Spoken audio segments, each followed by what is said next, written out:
Hi, this is Preston with Lone Star Watches. Today I wanted to give an update on my state of the collection. I've had a lot of churn in the collection. I've had a lot of watches cycle through, leave, and then a lot of new watches come in. So I wanted to update you all on the state of my collection. It's pretty different from the video that was at the beginning of the year, and I'm excited to share all these new updates with you. So let me get behind the camera and show you what's going on in my watch box.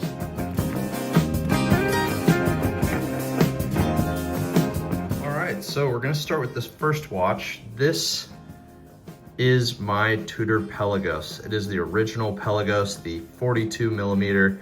And I wanted to start with this watch because of what it means to me. So my fiance and I actually purchased this watch for our wedding coming up in May of 2026. We're so excited about it, and this watch just means the world to me that she would want to get me something that means so much to the both of us. So I have always loved the design of the Tudor Pelagos. I love the simplicity of it, the modern tool aesthetic of it. I think it can go with almost anything, whether you're wearing a t-shirt or a polo.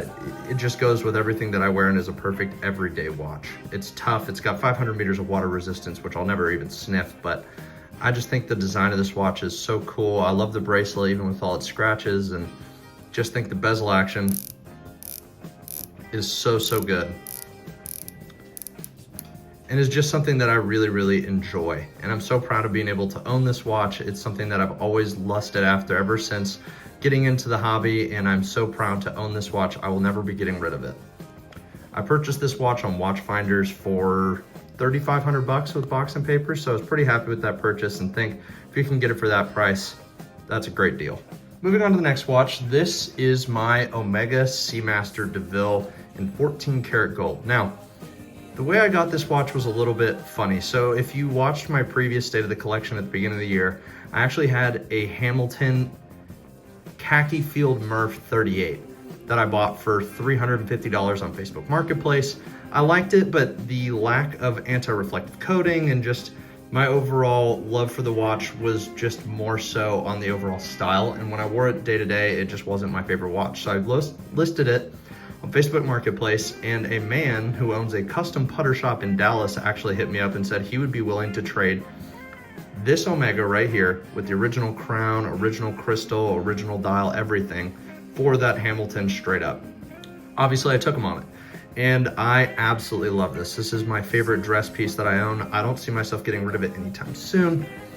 It's got that gold case back with the gold crown, and it's just such a cool watch with this racing dial that is very unique to these Seamasters. Now, it's not rare by any means, but it's definitely more unique than just the straight up indices. So these little markers on the inside marking each minute is what they call the racetrack dial, which I think is just really cool. It does have the quick set date, it has manual wind, it's also an automatic watch, and I just love wearing this thing on a day-to-day basis. Usually I've saved this for suits or formal occasions, but I have been known to wear this with a t-shirt, and I absolutely love it. So I'm in this watch for about $350, which I'm really happy with. Moving on to the next watch, this is a new watch that I've just acquired, and this is my TAG Heuer Aquaracer 500 meters. Now, I was not looking for a watch when I found this. This watch just appeared on Facebook Marketplace for 500 bucks, and I jumped at the opportunity. It was just such a good deal, and it was so cheap that I had to give it a try, and I absolutely love this thing. This has become my standard daily beater. I think for the money, this is a hard watch to beat, and I'll be doing a full review on this in my next video, but I had to show you guys right now. I just think this is an excellent piece. It is tough. I mean, this thing looks like it would break down your door with a shotgun and threaten your whole family. And I kind of love it. I love the helium escape valve. I love the big crown, the color matched crown. It's thick like the Pelagos, but the case back design is really unique and cool. It vaguely looks like an Omega Seamaster 300, but it also has its own design identity. The bezel action isn't great, but it's good enough. And for 575 bucks, I can't really be upset with it. The bracelet isn't the most comfortable thing in the world. The micro adjust on this is not good. This was from the early 2010s, but the overall design of it, having a blue dive watch, I just absolutely love. And 500 meters for $575 is so cool. Looking at the fourth watch here, this is my Seiko SBSC009, or as I like to call it, the Rolex Explorer 2 Alternative. And I absolutely love this thing. So this actually was my first real automatic watch. And when this first came out in 2024, I absolutely loved the design. I thought it was really cool, unique. It's derivative a little bit of the Rolex Explorer, but it does have its own unique identity with the Seiko 5 field watches, and I think the overall design of it is awesome. It's not too thick. It did have the exhibition case back, which at the time I was really enamored with, being able to see the movement, and it really fostered my love for watches just that much more. It's a more unique piece given that it's only from Japan, but as a daily beater watch, I think it's really fun. I have a couple nicks on the bezel, which it's kind of hard to catch on camera, but I'm pretty hard on my watches. I explained that in my Speedmaster review. I'm just more heavy-handed with my watches, I guess, and I wear them. So I will wear them, I'll beat them up, I'll wear them to do whatever I'm doing that day and not necessarily care. It's not that I wear them with reckless abandon, but I wear my watches. So you can kind of see them there. I absolutely love this watch. I got engaged in this watch. It will never leave my collection. I bought this for $420 off of eBay directly from Japan, and I love this thing. I wear it on a multitude of different straps. I have it on the original bracelet right now, which is actually relatively comfortable and not too jangly. It is a collar GMT, which means the GMT hand moves rather than the hour hand independently, but that doesn't bother me. I absolutely love this watch, and it will not be leaving my collection anytime soon. All right, so moving down to the bottom row, we'll start with this. This is my Omega Speedmaster 351150, and I adore this watch. I bought it for my 30th birthday. I got it on Chrono 24. It was my first experience buying a watch from there, and it went relatively smooth minus the shipping. And I just think this watch is so cool and so unique. I think this watch just looks so interesting. It's a good size, it's not too thick. This watch was made in 1995, which is when my birthday was. And for the money that you get to get an automatic Speedmaster, this is hard to beat. All in, including taxes, shipping, everything, this was about $2,100. And I don't think you can get an automatic chronograph from a legacy brand like Omega and find a better deal at that price. I think with box and papers, to be able to find that at that price is just spectacular. The movement in this is that Valjoux 7750, and it's been very, very accurate. It loses or gains about a second or two a day. So that's well within COSC standards without being a COSC certified movement. And this is usually my daily watch. I'm trying to save this Tudor Pelagos for our wedding and not wear it that often, whereas this I just wear on a regular basis unless I'm going to like the lake or something like that. So about $2,200, $2,100 on this guy, and I absolutely love it. Again, don't see it leaving anytime soon. Next watch in the watch box is one of my all-time favorites, the Casio Duro. I adore this watch. I got it on a whim on Facebook. I saw it for 50 bucks, including this bracelet from what I assume is AliExpress, but it is stamped with the Casio logo. It's a Jubilee, and I just think this watch is so hard to beat for $50. It really scratched my itch to want the Submariner. I don't see any problems with it. The bezel action is good. It's not anything spectacular, but it is confident. It doesn't feel like it's gonna shake at all. There is a little bit of back play, but that doesn't bother me at $50. And I can wear this thing actually with reckless abandon. It's cool. You can wear it with anything. I wouldn't necessarily go to a wedding in this watch, but you could. Say you don't have anything else. This dresses up pretty well with that aluminum bezel, all black. It looks like a tuxedo. I love the red tip seconds hand. It's thin, given this quartz movement. The case back is actually pretty interesting. And overall, for 50 to 100 bucks, I mean, this is hard to beat. It's got 200 meters of water resistance. I like the marlin on the dial. The new ones obviously don't have that marlin, but I just think it's a really cool watch. And this is one, if you're just looking for a good dive watch, this is something I would get. I got this for all of my groomsmen, and they love it. It's just such a cool watch. And to be able to get a dive watch that's worn on the wrist of people like Bill Gates for $50, and is such an icon in the industry from such a legacy brand like Casio is so, so cool. This is my Omega Geneve Dynamic.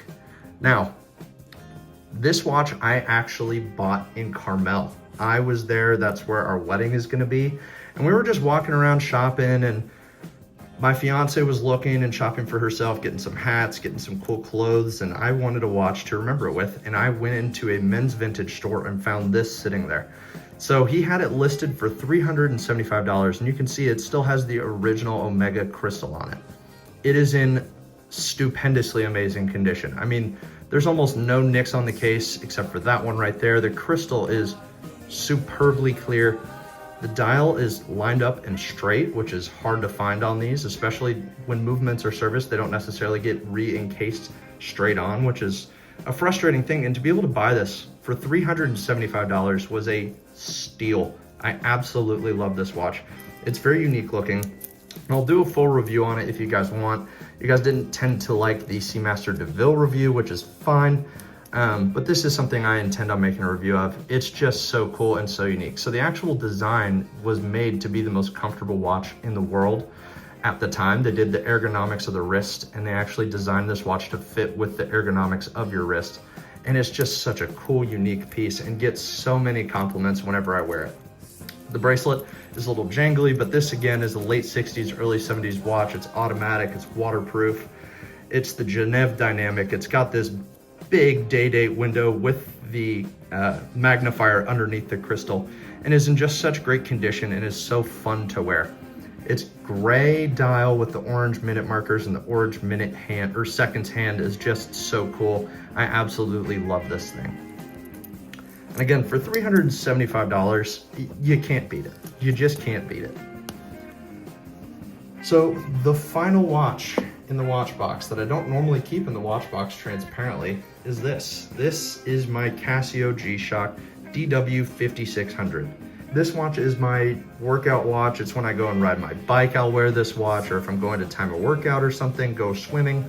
A lot of times I will just throw this guy on and beat it up, and you can't even tell that I've beat on this guy. I have fallen off my bike and hit this watch first. There's not a scratch on it. I wear this when I'm going to do rough and tumble things, go hiking, go workout, go outside and just do stupid stuff. This is what I'm throwing on, and it is just an amazing watch. Everyone should have a Casio.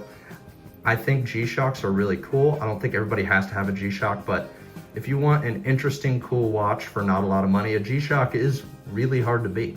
My first recommendation would be this Casio Duro, but if you're looking for a rough and tumble watch with a lot of different colors, varieties, and designs, G-Shock is something you can't pass up. To end this video off, I have two Casios that I bought a long time ago. This is a Casio A168, and then this Casio, I don't even know what it's called. I think it's the MW240. I bought this watch for like $15 on Amazon. They don't even sell it in America anymore. I bought this watch at Dillard's when I was there to buy the Casio Duros for my wedding, and I just don't wear these. So with that being said, these watches are going as a giveaway. This pair of watches is going to be given away to one of my subscribers who likes, comments on this video, and subscribes to the YouTube channel. I have loved these watches, but it's just time for them to move on. So if you're interested in winning both of these watches as a pair, please be sure to comment down below what your favorite watch is from all of these as well as these, and subscribe to the channel. Let me know in the comments what you would change, what you would add, what you would take out. I think I want to change this into, I will always keep this G-Shock. There's no reason to get rid of it, but I do want to get another analog watch and have 8 analog watches in the overall collection. This guy could be that one, but I just don't wear it anymore, so that's why it's the giveaway. But what would you change? What would you add? What would you subtract? Overall, I absolutely love my collection right now. There's nothing that I'm jonesing to get rid of, but let me know what you guys think.